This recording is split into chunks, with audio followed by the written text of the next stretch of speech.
Katie, GOP politicians know that Biden won. You know it. And they acknowledge it privately. But yesterday, 106 Republican members of Congress, your colleagues, signed a brief supporting a Trump-backed lawsuit to overturn the election.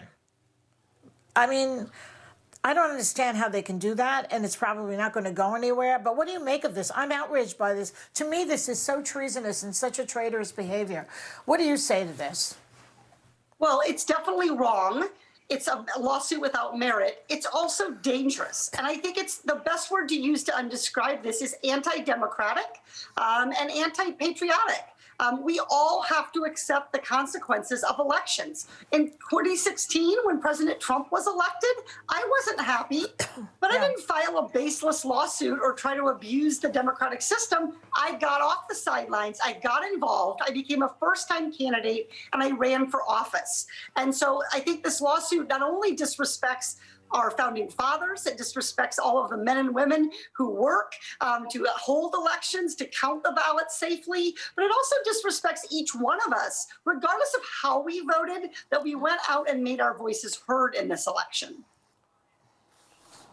Yeah, and it's hostile to democracy, to our democracy. But, you know, even though he's lost almost every single court battle, Trump's still not backing down.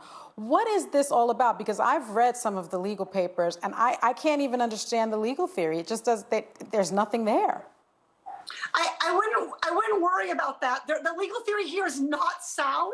So if you're not following it, I think you're doing a good job reading it.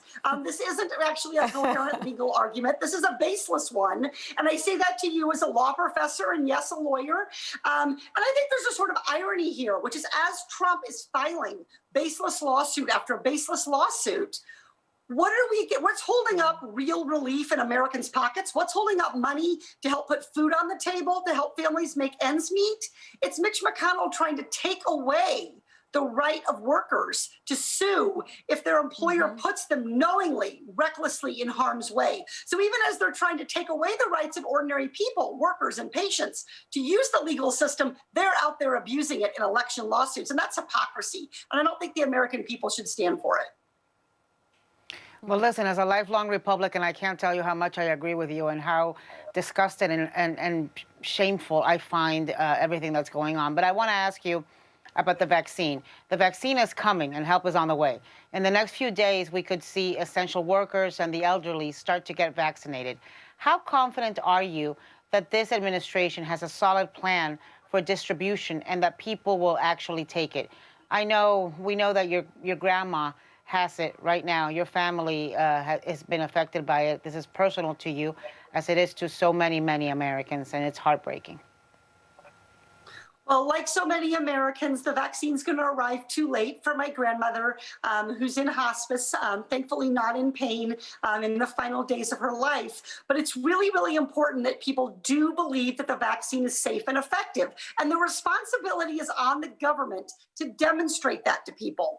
And the lack of credibility that Trump has created about his ability to handle this crisis makes that a challenge. So I think this is one of the reasons that leaving Dr. Fauci in power, making sure that scientists can speak up, making sure that we have an open and transparent FDA approval process. So people who have questions about the vaccine are getting answers so that we understand, for example, that we have more information about the safety and effectiveness of the vaccine for adults than we do about children right now. But we're working to get that information about kids. Sarah. I'm sorry. Yeah. Go ahead, but. Well, I just wanted to say our hearts are with your grandmother as well, all of us here. Yeah. No, it's really sad. And I think, we see her not just losing her life, but it's also the disruption to all of us. It's not being able to say goodbye. It's the fear that we all feel every day about whether we'll get sick. You have to come back and talk to us some more because you're like a beacon of light, Katie Porter. Thank you for coming.